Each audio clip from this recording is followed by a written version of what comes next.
வணக்க மக்களே, இன்னைக்கு நம்ம என்ன பார்க்க போறோம்னா சிஎஸ்கேவின் பயிற்சியாளராகும் தல தோனி பிளம்மிங் திடீர் விலகல். என்ன காரணம் தெரியுமா? அதாவது சிஎஸ்கே அணியின் புதிய பயிற்சியாளராக தல தோனி செயல்பட வாய்ப்பு இருப்பதாக தகவல்கள் வெளியாகியுள்ளது.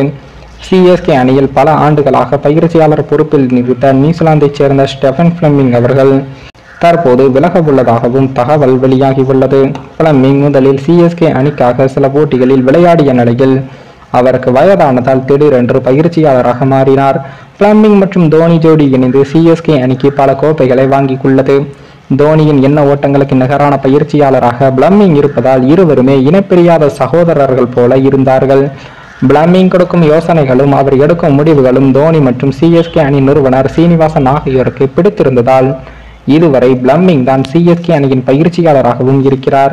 இந்த நிலையில் தான் அனைத்துக்கும் ஒரு முடிவு இருக்கும் நிலையில் அந்த வகையில் தற்போது சிஎஸ்கே அணியின் பயிற்சியாளர் பொறுப்பிலிருந்து விலக வாய்ப்பிருப்பதாகவும் தகவல்களும் வெளியாகியுள்ளது.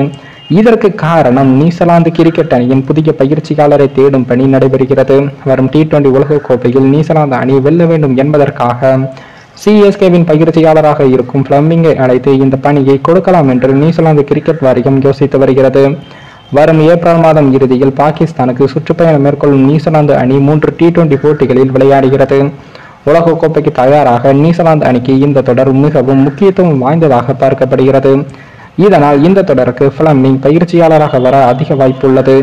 இதன் காரணமாக பிளம்மிங் விலகினால் அந்த பொறுப்புக்கு தோனியே வரலாம் என்றும் தெரிகிறது. பயிற்சியாளராக தோனி இருந்தால் கிரிக்கெட் விளையாட மாட்டார் என்று பொருள் அல்ல. ஏற்கனவே ராஜஸ்தான் ராயல்ஸ் அணியின் கேப்டனாக இருந்த வார்னே பணியாற்றியுள்ளார். அது மட்டுமில்லாமல் களமிறக்கிய முதல் சீசனிலேயே IPL கோப்பையை வென்று கொடுத்தார்.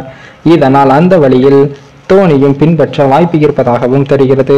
எனினும் நியூசிலாந்து கிரிக்கெட் வாரியம் அழைத்தால் பிளம்மிங் செல்வாரா இல்லையா என்பதில் தான் விஷயமே இருக்கிறது.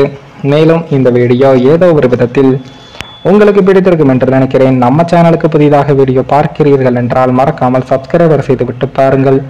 இன்னொரு வீடியோவில் சந்திக்கும் வரை நான் உங்கள் தமிழ்.